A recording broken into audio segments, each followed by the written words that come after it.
ಅವರಿಬ್ರು ಸಹೋದರ ಸಂಬಂಧಿಗಳು. ಹೀಗಾಗಿಯೇ ಅಣ್ಣ ಅಣ್ಣ ಅಂತ ಬರ್ತಿದ್ದವ ಅಣ್ಣನ ಹೆಂಡತಿ ಮೇಲೆ ಕಣ್ಣಿಟ್ಟಿದ್ದ. ಕೊನೆಗೆ ಸಂಬಂಧವನ್ನೇ ಮರೆತು ಸರಸಕ್ಕೆ ನಿಂತವ ಅಮಾಯಕನ ಹೆಣ ಉರುಳಿಸಿದ್ದಾನೆ. ಸಂಬಂಧಿಯ ಸಂಘ ಬೆಳೆಸಿದ ಆಂಟಿ ಗಂಡನನ್ನ ಕೊಂದು ಜೈಲು ಸೇರಿದ್ದಾಳೆ.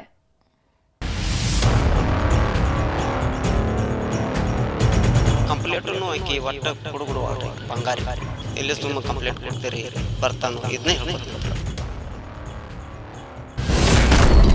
ಅಣ್ಣ ಅಣ್ಣ ಅಂತ ಬರ್ತಿದ್ದ ಆಂಟಿ ಮೇಲೆ ಕಣ್ಣಿಟ್ಟಿದ್ದ.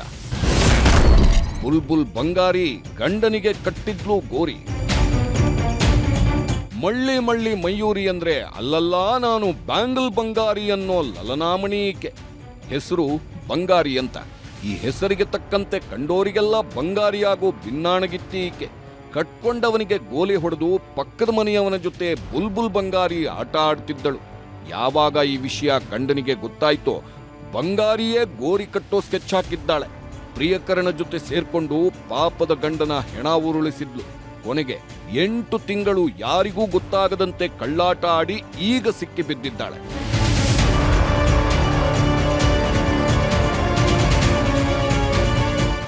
ಇವಳೇ ನೋಡಿ ಸೈಲೆಂಟ್ ಸುಕೋಮಲೆ. ಮುಖ ನೋಡಿದ್ರೆ ಅಯ್ಯೋ ಪಾಪ ಅನ್ಬೇಕು. ಆದ್ರೆ ಮಾಡಿದ್ದು ಮಾತ್ರ ಮನೆಹಾಳ ಕೆಲಸ. ಈತನ ಹೆಸರು ರಾಘು ಗಾವಡೆ ಅಂತ. ಈತನ ಪತ್ನಿಯೇ ಈ ಬಳುಕೋ ಬಂಗಾರಿ. ಬೆಳಗಾವಿ ಜಿಲ್ಲೆಯ ಚಿಕ್ಕೋಡಿ ತಾಲೂಕಿನ ಖಡಕಲಾಟ ನಿವಾಸಿ.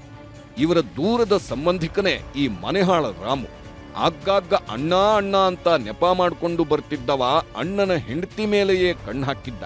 ಹೆಸರಿಗೆ ಅಣ್ಣನನ್ನ ಮಾತನಾಡಿಸೋದಕ್ಕೆ ಬರ್ತಿದ್ದವ ಬಂಗಾರಿ ಜೊತೆ ಬುಗುರಿಯಾಟ ಆಡ್ತಿದ್ದ.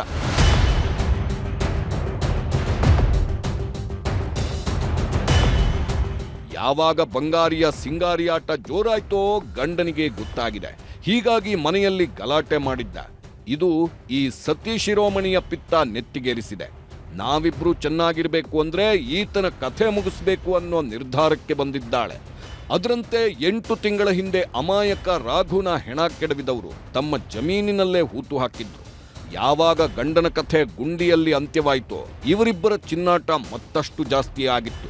ಊರೋರೆಲ್ಲ ಕೇಳ್ತಿದ್ದಂತೆ ನನ್ನ ಗಂಡ ಕುರಿ ಕಾಯುವ ಕೆಲಸಕ್ಕೆ ಹೋಗಿದ್ದಾನೆ, ಹೀಗಾಗಿ ಊರಲ್ಲಿಲ್ಲ ಅಂತ ಹೇಳ್ಕೊಂಡು ಬರ್ತಿದ್ದಳು. ಮನೆಯವರು ಕೇಳಿದಾಗಲೂ ಆದಷ್ಟು ಬೇಗ ಬರ್ತಾರೆ ಅನ್ನೋ ಕಥೆಯನ್ನೇ ಹೇಳ್ತಿದ್ಲು. ಅವು ಹೋಗಿ ಒಂದು ಫೆಬ್ರವರಿ ತಿಂಗಳದಾಗ ಹೋಗಿತ್ತು ಸರ್. ಅವು ಹಿಂಗಾಗಿ ನಮ್ಗೆ ಯಾವಾಗ ಒಂದಿಟ್ಟು ಆರಾಮಿಲ್ಲ ಐತ್ರಿ, ದವಾಖಾನೆಯಲ್ಲಿ ಅಡ್ಮಿಟ್ ಇದ್ದು. ಆದ್ರೂ ನಾವು ಬರಲಿಲ್ಲ, ಯಾವ ಭೀ ತಿರ್ಕೊಂಡ್ರೂ ಬರಲಿಲ್ಲ ಸರ್ ಅವ್ರು. ಅಂತ ಅದ್ರ ಮೇಲೆ 3 ಸಲ ಕಂಪ್ಲೇಂಟ್ ಕೊಡೋಕೆ ಹಾದಿಲ್ಲ ರೀ. ಕಂಪ್ಲೇಟನ್ನು ಆಕಿ ಒಟ್ಟು ಕುಡುಗುಡುವಾಳ್ರಿ ಬಂಗಾರಿ ಎಲ್ಲಿ ತುಂಬ ಕಂಪ್ಲೇಂಟ್ ಕೊಡ್ತೀರಿ ಬರ್ತಾನು ಇದನ್ನೇ ಹೇಳ್ಕೊತೀನಿ ಸರ್. ಮತ್ತು ನಮ್ಮ ಯಾವ ಸತ್ರ ಭೀ ಬರಲಿಲ್ಲ ಅಂತ ನಮಗೆ ಅನುಮಾನ ಬಂತು.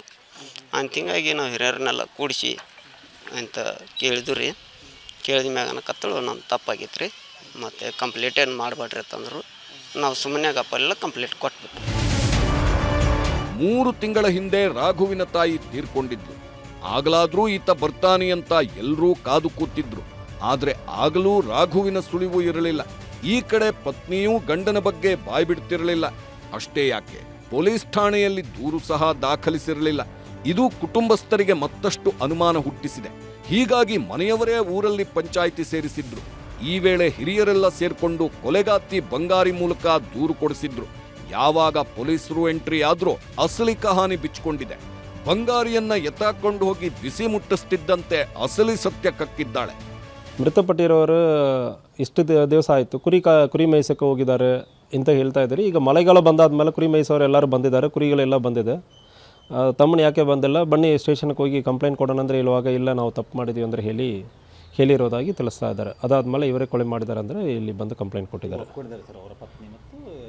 ಅಲ್ಲಿ ಒಪ್ಕೊಂಡಿರೋದಾಗಿ ತಿಳಿಸ್ತಾ ಇದ್ದಾರೆ.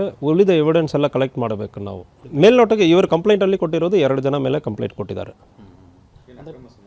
ಅಕ್ರಮ ಸಂಬಂಧ ಇದು ಅಂತ ಹೇಳಿದ್ದಾರೆ. ಯಾರ್ಯಾರ ಮೇಲ್ಗಡೆ ಆರೋಪ ಮಾಡಿದ್ದಾರೆ ಅವರ ಕಡೆ ವಿಚಾರಣೆ ನಡೀತಾ ಇದೆ. ಒಟ್ನಲ್ಲಿ ಅಂಕಲ್ನ ಆಸೆಗೆ ಬಿದ್ದವಳು ಬಂಗಾರದಂಥ ಗಂಡನನ್ನೇ ಬಲಿ ತಗೊಂಡಿದ್ದಾಳೆ.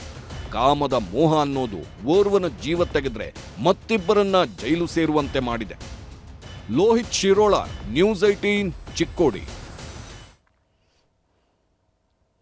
ಕೊಲೆ ಪ್ರಕರಣದಲ್ಲಿ ಜೈಲು ಸೇರಿರೋ ದರ್ಶನ್ಗೆ ದಿನಕ್ಕೊಂದು ಆಘಾತ ಎದುರಾಗ್ತಾ ಇದೆ. ಯಾವಾಗ ಹೊರಬರ್ತೀನೋ ಅಂತ ಕಾಯ್ತಾ ಇರೋ ದರ್ಶನ್ ಪಾಲಿಗೆ ಸ್ನೇಹಿತನೇ ಮುಳುವಾಗೋ ಸೂಚನೆ ನೀಡಿದ್ದಾನೆ. ಕೋರ್ಟ್ಗೆ ಪ್ರದೋಷ್ ಸಲ್ಲಿಸಿದಂಥ ಅರ್ಜಿಯಲ್ಲಿ ಬೆಚ್ಚಿ ಬೀಳಿಸುವ ಅಂಶ ಉಲ್ಲೇಖವಾಗಿದೆ.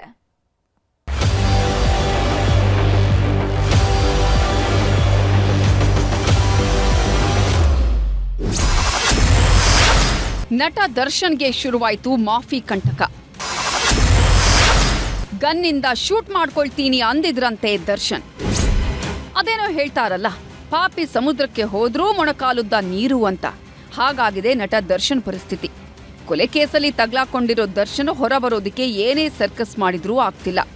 ದೇವ್ರು ದಿಂಡ್ರು ಅಂತ ವಿಜಯಲಕ್ಷ್ಮಿ ಅಲೆದಾಡಿದ್ರೂ ಫಲ ಪ್ರಾಪ್ತಿ ಆಗ್ತಿಲ್ಲ. ಕೋರ್ಟ್ನಲ್ಲಾದ್ರೂ ಗುಡ್ ನ್ಯೂಸ್ ಸಿಗುತ್ತಾ ಅಂತ ಕಾಯ್ತಿರೋ ಹೊತ್ತಲ್ಲೇ ಬಿಗ್ ಬ್ರೇಕಿಂಗ್ ನ್ಯೂಸ್ ಹೊರ ಬೀಳ್ತಿದೆ.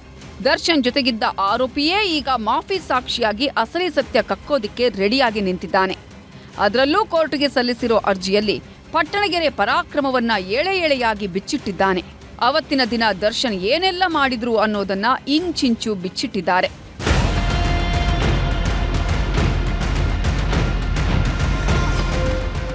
ದರ್ಶನ್ ಪಾಲಿಗೆ ಕೇಡುಗಾಲ ಅನ್ನೋದು ಬಿಟ್ಟು ಬಿಡದೆ ಕಾಡೋದಿಕ್ಕೆ ಶುರುವಾಗಿದೆ.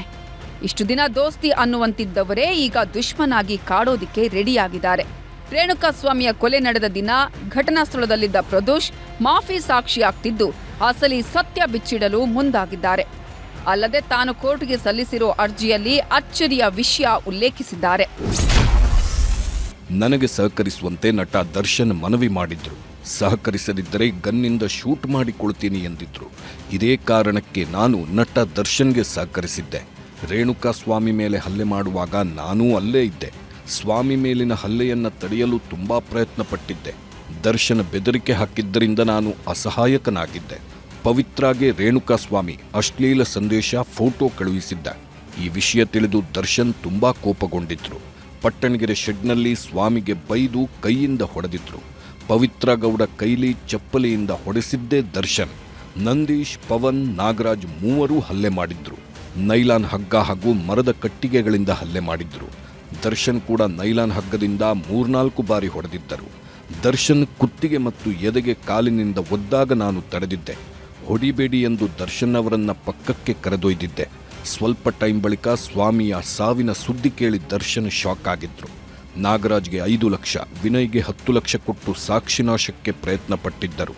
ರಾಘವೇಂದ್ರ, ಕಾರ್ತಿಕ್, ನಿಖಿಲ್, ಕೇಶವಮೂರ್ತಿಗೆ ಶರಣಾಗಲು ವ್ಯವಸ್ಥೆ ಮಾಡಿದ್ರು. ರಾಜಕಾಲುವೆಯಲ್ಲಿ ರೇಣುಕಸ್ವಾಮಿ ಶವ ಎಸೆಯಲು ದರ್ಶನ್ ಸೂಚನೆ. ಸ್ಕಾರ್ಪಿಯೋ ವಾಹನದಲ್ಲಿ ಶವ ತಂದು 3 ಜನ ಬಿಸಾಡಿದ್ರು ಅಂತ ಅರ್ಜಿಯಲ್ಲಿ ಉಲ್ಲೇಖ ಮಾಡಿದ್ದಾರೆ.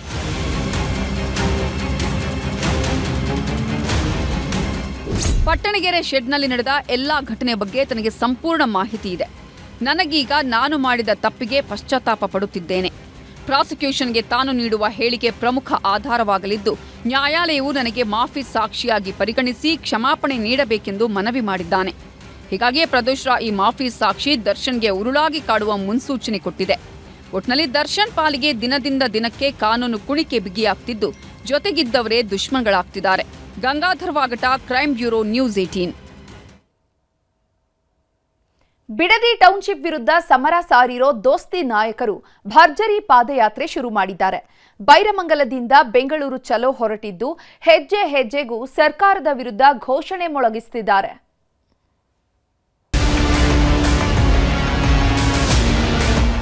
ಬಿಡದಿ ಟೌನ್ಶಿಪ್ ವಿರುದ್ಧ ರಣಕಹಳೆ ಮೊಳಗಿಸಿದೆ ಹಸಿರು ಸೇನೆ.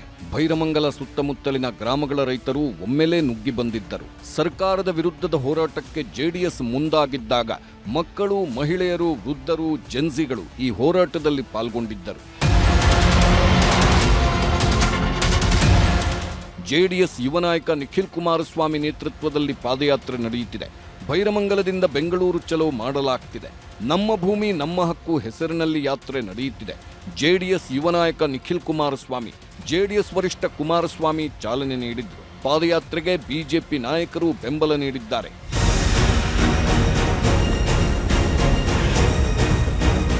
ಪಾದಯಾತ್ರೆ ಮಾಡುತ್ತಲೇ ನ್ಯೂಸ್ 18 ಜೊತೆ ನಿಖಿಲ್ ಕುಮಾರಸ್ವಾಮಿ ಮಾತನಾಡಿದ್ರು. ನಾವು ರಾಜಕೀಯ ಲಾಭಕ್ಕಾಗಿ ಪಾದಯಾತ್ರೆ ಮಾಡ್ತಿಲ್ಲ, ರೈತರ ಪರವಾಗಿ ಪಾದಯಾತ್ರೆ ಮಾಡುತ್ತಿದ್ದೇವೆ ಎಂದರು. ಇಲ್ಲಿ ಯಾವುದೇ ರಾಜಕೀಯದ ಲಾಭ ನಷ್ಟದ ಲೆಕ್ಕಾಚಾರ ಅಲ್ಲ ನೋಡಿ.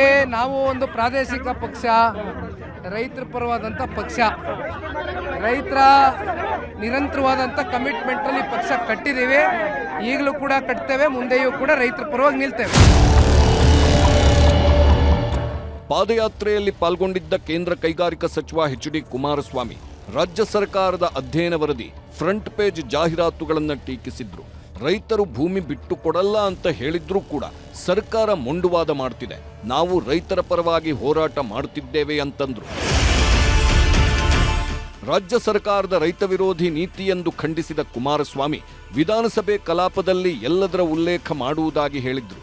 ನಿವೃತ್ತ ನ್ಯಾಯಾಧೀಶರ ಸಮಿತಿಗೂ ಟೀಕೆ ಮಾಡಿ ರೈತರ ಭೂಮಿಯನ್ನ ಕಿತ್ತುಕೊಳ್ಳುವುದಕ್ಕೆ ಬಿಡೋದಿಲ್ಲ ಅಂದ್ರು. ಮಾತಿನ ಮಧ್ಯೆ ನೂತನ ಸಚಿವ ಎಚ್.ಸಿ. ಬಾಲಕೃಷ್ಣರನ್ನ ಕುಮಾರಸ್ವಾಮಿ ಕೆಣಕಿದ್ರು. ಸಚಿವರಿಗೆ ಏನು ಕೊಂಬಿದೆಯಾ ಅಂದ್ರು. ಇದಕ್ಕೆ ಟಾಂಗ್ ಕೊಟ್ಟ ಸಚಿವ ಬಾಲಕೃಷ್ಣ, ಯಾರು ಯೋಜನೆ ಮಾಡಿದರೋ ಅವರು ಸರ್ವನಾಶ ಆಗಲಿ ಬಿಡಿ ಅಂದ್ರು.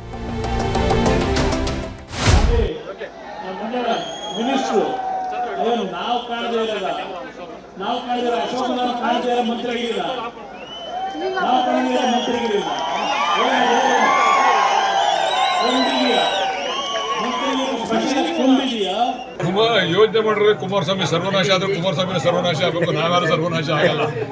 ಅವ್ರೇನಾದ್ರು ಸರ್ವನಾಶ ಆಗಬೇಕು ಅಂತ ಹೇಳಿದ್ರೆ ಚಾಮುಂಡಿ ಮುಂದೆ ಯೋಚನೆ ಮಾಡಿದವರು ಯಡಿಯೂರಪ್ಪ ಕುಮಾರಸ್ವಾಮಿ, ಆ ತಾಯಿ ನೋಡ್ಕೊಳ್ಳಿ. ಪಾದಯಾತ್ರೆಯಲ್ಲಿ ವಿಪಕ್ಷ ನಾಯಕ ಆರ್ ಅಶೋಕ್ ಮಾತನಾಡಿ ಸರ್ಕಾರದ ವಿರುದ್ಧ ಕಿಡಿಕಾರಿದ್ರು. ಸತ್ಯಶೋಧನಾ ವರದಿಯನ್ನ ಬಹಿರಂಗಪಡಿಸಿ, ಇಲ್ಲವಾದರೆ ನಾವು ಸದನದಲ್ಲಿ ಇಡೀ ವಿಚಾರವನ್ನ ಬಯಲಿಗೆ ಎಳೆಯುತ್ತೇವೆ ಎಂದರು. ಸತ್ಯಶೋಧನಾ ಸಮಿತಿ ರಿಪೋರ್ಟ್ ಬಹಿರಂಗ ಮಾಡಿ, ಇಲ್ಲ ಅಂದ್ರೆ ವಿಧಾನಸಭೆಯಲ್ಲಿ 13ನೇ ತಾರೀಕು ನಡೀತದಲ್ಲ, ಅಲ್ಲಿ ನಾವು ಅದನ್ನ ಬಹಿರಂಗ ಮಾಡ್ತೀರಿ. ನಿಮ್ಮ ಯೋಗ್ಯತೆಯನ್ನ ಹರಾಜಾಗ್ತೀರಿ ಅವತ್ತು ಇಡೀ ರಾಜ್ಯಕ್ಕೆ ನೀವು. ಬಿಡದಿ ಟೌನ್ಶಿಪ್ ವಿರುದ್ಧ ದೋಸ್ತಿ ಪಾದಯಾತ್ರೆ ವಿಚಾರದ ಬಗ್ಗೆ ಬೆಂಗಳೂರಿನಲ್ಲಿ ಮಾತನಾಡಿದ ಸಿಎಂ ಡಿ.ಕೆ. ಶಿವಕುಮಾರ್, ಪ್ರಜಾಪ್ರಭುತ್ವದಲ್ಲಿ ಹೋರಾಟಕ್ಕೆ ಅವಕಾಶ ಇದೆ, ಕ್ಯಾಬಿನೆಟ್ನಲ್ಲೂ ಬಂದು ಹೋರಾಟ ಮಾಡಲಿ, ಹೊರಗೂ ಹೋರಾಟ ಮಾಡಲಿ ಎಂದಿದ್ದಾರೆ. ಪ್ರಜಾಪ್ರಭುತ್ವದ ವ್ಯವಸ್ಥೆಯಲ್ಲಿ ಎಲ್ಲರಿಗೂ ಪ್ರತಿಭಟನೆ ಪಾದಯಾತ್ರೆ ಮಾಡೋಂಥ ಹಕ್ಕಿದೆ. ಪಾಪ ಅವರು ಏನ್ ಬೇಕಾದ್ರೂ ಮಾಡ್ಲಿ, ನಮ್ದೇನು ಅದಕ್ಕೇನು ಅಭ್ಯಂತರ ಏನಿಲ್ಲ. ಸತ್ಯ ಯಾರು ಮುಚ್ಚಿಡಕ್ಕಾಗಲ್ಲ, ಯಾರಿಗೂ ಬಲವಂತ ಇಲ್ಲ. ಅಸೆಂಬ್ಲಿಲೂ ಮಾತಾಡ್ಲಿ, ಅಸೆಂಬ್ಲಿಲೂ ಏನು ಉತ್ತರ ಕೊಡ್ಬೇಕು ಮಾಡ್ತೀವಿ, ಏನೇನ್ ಕಂಪ್ಲೇಂಟ್ ಎಲ್ಲೆಲ್ಲಿ ಕೊಡ್ಬೇಕು ಎಲ್ಲ ಕೊಡ್ಲಿ, ಅವಕ್ಕೆಲ್ಲ ಯಾವ ಸಂದರ್ಭದಲ್ಲಿ ಏನು ಉತ್ತರ ಕೊಡ್ಬೇಕೋ ಕಾನೂನು ಕೊಡ್ತೀವಿ. ಇನ್ನು ಜೆಡಿಎಸ್ ಬಿಜೆಪಿ ಪಾದಯಾತ್ರೆಗೂ ಮುನ್ನ ಸಿಎಂ ಡಿ.ಕೆ. ಶಿವಕುಮಾರ್ ರಾಜ್ಯದ ಜನರಿಗೆ ಸಂದೇಶದ ವಿಡಿಯೋವೊಂದನ್ನು ರಿಲೀಸ್ ಮಾಡಿದ್ರು. ಬಹಳ ವರ್ಷಗಳಿಂದ ನೆನೆಗುದಿಗೆ ಬಿದ್ದಿದ್ದ ಬಿಡದಿ ಟೌನ್ಶಿಪ್ ಯೋಜನೆಗೆ ಮರುಜೀವ ನೀಡಲಾಗುತ್ತಿದ್ದು, ಇದನ್ನ ವಿಶ್ವದರ್ಜೆಯ ರಸ್ತೆಗಳು, ಮೆಟ್ರೋ ಸಂಪರ್ಕ, ಅತ್ಯಾಧುನಿಕ ಕ್ರೀಡಾಂಗಣ, ಉದ್ಯಾನವನ ಹಾಗೂ ಸುಸಜ್ಜಿತ ವಸತಿ ಒಳಗೊಂಡ ಅತ್ಯಾಧುನಿಕ ಎಐ ಸಿಟಿಯಾಗಿ ಅಭಿವೃದ್ಧಿಪಡಿಸಲಾಗುತ್ತಿದೆ. ಗ್ರೇಟರ್ ಬೆಂಗಳೂರು ಅಭಿವೃದ್ಧಿ ಪ್ರಾಧಿಕಾರದ ಅಡಿಯಲ್ಲಿ ಕೈಗೆತ್ತಿಕೊಳ್ಳಲಾಗಿರುವ ಈ ಬೃಹತ್ ಯೋಜನೆ ಬೆಂಗಳೂರು ದಕ್ಷಿಣ ಜಿಲ್ಲೆಯ ಚಿತ್ರಣವನ್ನೇ ಬದಲಿಸಲಿದೆ ಎಂಬ ಅಭಯ ನೀಡಿದ್ದರು. ಆದರೆ ನಮ್ಮ ಸರ್ಕಾರ ಬ್ಯೂರೋ ರಿಪೋರ್ಟ್, ನ್ಯೂಸ್ 18. ಹೆಚ್ಚು